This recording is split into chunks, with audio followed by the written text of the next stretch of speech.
Hi ಎಲ್ರಿಗೂ. ನನ್ನ ದಿನ ಸ್ವಲ್ಪ ಪ್ಲೆಸೆಂಟ್ ಮತ್ತು ಲೇಝಿ ಆಗಿತ್ತು. ಬೆಳಗ್ಗೆ ಕೆಲಸಗಳನ್ನ ಮುಗಿಸಿ ಅಡುಗೆ ಮಾಡೋಣ ಅಂತ ಕಿಚನಿಗೆ ಬಂದಾಗ ಏನು ರೆಸಿಪಿ ಮಾಡಬೇಕು ಅಂತ ಯೋಚನೆ ಬರುತ್ತೆ. ನಾವು ಮಾಡೋ ಅಡುಗೆ ಎಲ್ರಿಗೂ ಇಷ್ಟ ಆಗಬೇಕಲ್ವಾ?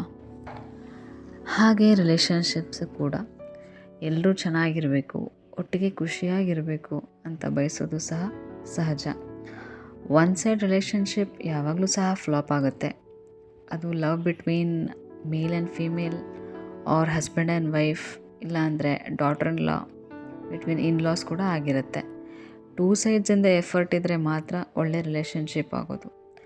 ಮನೆ ಕೆಲಸ ಮಾಡೋದು ಬಿಟ್ಟು ಬೇರೆ ಏನು ಕೆಲಸ ಅಂತ ಹಸ್ಬೆಂಡ್ ಹೇಳಬಾರ್ದು.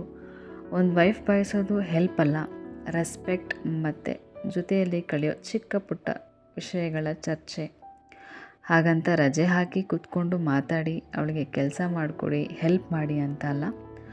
ಬದಲಿಗೆ ಸಿಕ್ಕ ಟೈಮ್ನ ಪ್ರೀತಿಯಿಂದ ಹೆಲ್ಪ್ ಮಾಡೋ ಮುಖಾಂತರ ತೋರಿಸೋ ಪ್ರೀತಿ. ಅದೇ ಥರ ಇನ್ಲಾ ಕೂಡ ಅಷ್ಟೆ. ಅವಳು ನಮಗಾಗಿ ಬೆಳಗ್ಗೆ ಎದ್ದು ಎಲ್ಲ ಕೆಲಸ ಮಾಡಿ ನಾಷ್ಟ ಅಡುಗೆ ಮಾಡಿ ಕೊಡ್ತಾಳೆ. ಸೊ ಸ್ವಲ್ಪ ಹೆಲ್ಪ್ ಮಾಡೋಣ ಅಂತ ಅವಳಿಗೆ ಸ್ವಲ್ಪ ಹೆಲ್ಪ್ ಮಾಡಿದರೆ ಎಷ್ಟೋ ಖುಷಿ.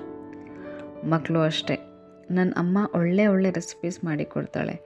ಸೊ ಅಮ್ಮನಿಗೆ ಸ್ವಲ್ಪ ಹೆಲ್ಪ್ ಮಾಡೋಣ ಅಂತ ಎಲ್ಲರೂ ಮನೋಭಾವ ಮನಸ್ಥಿತಿ ಚೇಂಜ್ ಆದರೆ ಮನೆ ದೇವಸ್ಥಾನ ಅನಿಸುತ್ತೆ. ಯಾಕಂದರೆ ಬೇಜಾರಾದಾಗ ನಾವು ಹೋಗಬೇಕು ಅಂದ್ಕೊಳ್ಳೋ ಒಂದೇ ಜಾಗ ದೇವಸ್ಥಾನ. ಏನಕ್ಕೆ? ನೆಮ್ಮದಿ ಸಿಗಲಿ ಅಂತ. ಇವತ್ತು ಬೇಳೆ ಸಾಂಬಾರು, ಮುದ್ದೆ ಆ್ಯಂಡ್ ನುಗ್ಗೆಕಾಯಿ ಪಲ್ಯ. ಜಾಸ್ತಿ ಐರನ್ ಕಂಟೆಂಟ್ ಅದರಲ್ಲಿರುತ್ತೆ, ಅದಕ್ಕೆ ಅದನ್ನು ಮಾಡಿದೆ. ನಾನು ಅಷ್ಟು ಪ್ರಿಪೇರ್ ಮಾಡಿದೆ. ನಾನು ಆಲ್ಮೋಸ್ಟ್ ಹೆಲ್ತಿ ಲಂಚ್ನೇ ಪ್ರಿಪೇರ್ ಮಾಡೋದು. ಒನ್ ಟೈಮ್ ರೈಸ್ ಆದರೆ ಲಂಚ್ಗೆ ಮುದ್ದೆ, ಇಲ್ಲಾಂದರೆ ನೈಟ್ಗೆ ಚಪಾತಿ. ಇಷ್ಟು ಪ್ರಿಪೇರ್ ಮಾಡಿಕೊಂಡು ಸ್ವಲ್ಪ ಬುಕ್ ಓದಬೇಕಂತ ಅನಿಸ್ತು.